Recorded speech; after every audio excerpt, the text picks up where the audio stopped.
All right, my friends, welcome back. I'm John, and this is All Cars, where we talk about all cars all the time, except for today when we're going to talk about a truck. The F150 Lightning was rolled out last night. Big premiere. Why the heck Ford did it at 9:30 at night, I'm not really sure, but I want to give you my first thoughts on it. Now, this is not going to be a deep dive into individual aspects of it. I'll give you some updates on what's available, but mostly I just want to give my thoughts. This is an opinion channel, and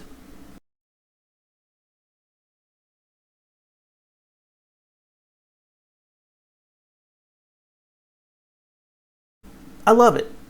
I know I'm a little surprised to say it. I've done a lot of videos about EVs, how expensive they are, range anxiety, how expensive they are, and the increasing size. And when Ford announced they were coming out with an electric truck, I was like, yeah, sure, whatever. GM's coming out with electric SUVs and everything. Whatever. There's a bunch of noise in the EV market. And while you can look at Alpha Motors and Canoo, and you can see GM rolling out a new electrified Hummer brand that's going to be over $100,000. They're moving Cadillac to all electric. Ford coming out with the bread and butter F-150 is really, really big news. Now, I'm going to say up front that I trust Ford. All right, I think of the domestic manufacturers, including Chrysler, I think Ford is by far the best. Top to bottom, consistency. They've got good models and not so good models, but basically I rank Ford as the best of the domestics and right there behind Toyota and Honda. We've had great service from Fords, and I really, really like them. They always make my short list regardless of what category I'm looking at. And when it comes to trucks, I do believe that Ford is the leader. All right. You might disagree with me if you're a Chevy fan. I mean, no disrespect. If you love your Tundra, hey, more power to you. But consistently, year in and year out, decade after decade, Ford is leading the pack on trucks. And I think the new Lightning kind of reflects that. It's a good-looking truck. They've taken a new platform with an independent rear suspension and put a body on it that looks a lot like the F-150. It's a little bit longer. It only comes in that Super Crew configuration with a 5.5-foot bed. It's got a different nose on it, but it's a really attractive, very familiar shape, number one. Now, they're going to have two different battery packs, 230-mile range and 300-mile range. They're going to have a couple of different power options. One is 426 horsepower and the other one is 563 horses. Always comes with two motors, always comes with all-wheel drive, and a lot of really nice thoughts. I get the impression they really sweated this one and maximized it. I mean, one of the things that caught my eye is they talk about if the power goes out at your house, you can plug your truck in and run your house. And if you do it in a conservation manner, you can do so for up to 10 days, okay? I have a lot of reservations about this truck, and it almost all boils down to the range anxiety issue, okay? But this is a really good looking truck. I mean, they're predicting a mid 4-second 0 to 60 time. I don't really need that in a truck, but I guess if you have that much power and that much torque, it just happens automatically. Could you get me better range by offering a less powerful version? And of course, they're not going to throw away all their gasoline versions of their truck. This is another special option. They play up that it's going to have about a 10,000-pound towing rating. They've got their backup assist or trailer assist. They've got all this other really interesting things going on. But the one I'm most excited about is the stupidest thing in the world is because you don't have an engine in the front, they've got all this space, and they call it a Frunk. And at the front end of all this power, popping the hood has been completely redefined with the Mega Power Frunk, a walk-in closet that you can drive. Okay, love that.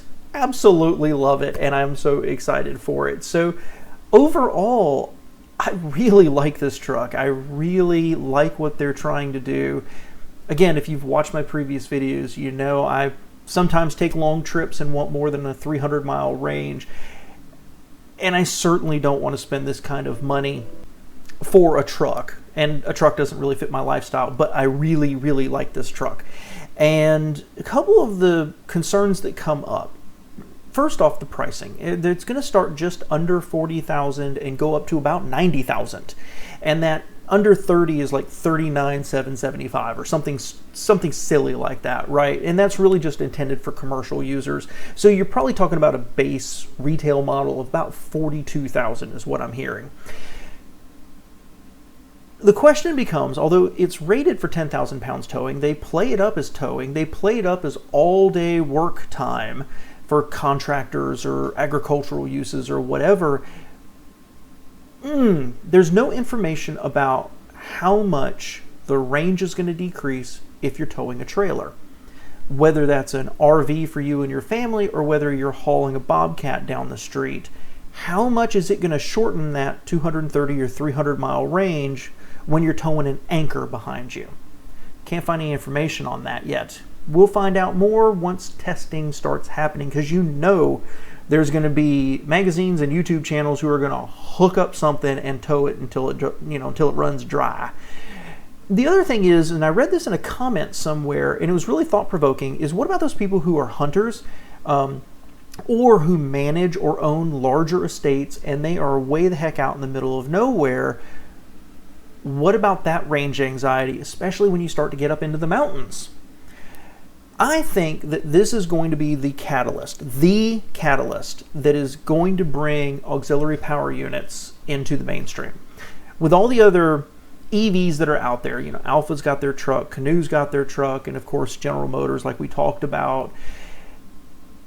The need to have a way to recharge remotely because you're not at a power station on the highway and you're not back at home, I think this will be the catalyst that contractors and agricultural people, large property owners, people who tow or camp are going to be able to go buy a gasoline, diesel, or other fuel generator to recharge.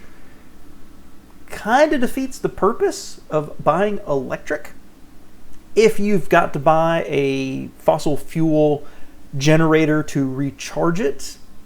But I think this is going to be a catalyst for that whole new industry just for extending the range of EV vehicles. So my first thoughts are, I absolutely love it. It strikes me as really expensive, but those prices are not out of range for the average price of a truck in America today, which is about $50,000 or $55,000. This is a really fairly priced truck for being cutting edge, and I'm super excited to know more and touch it and see it and drive it. Let me know your thoughts below, guys. Thanks.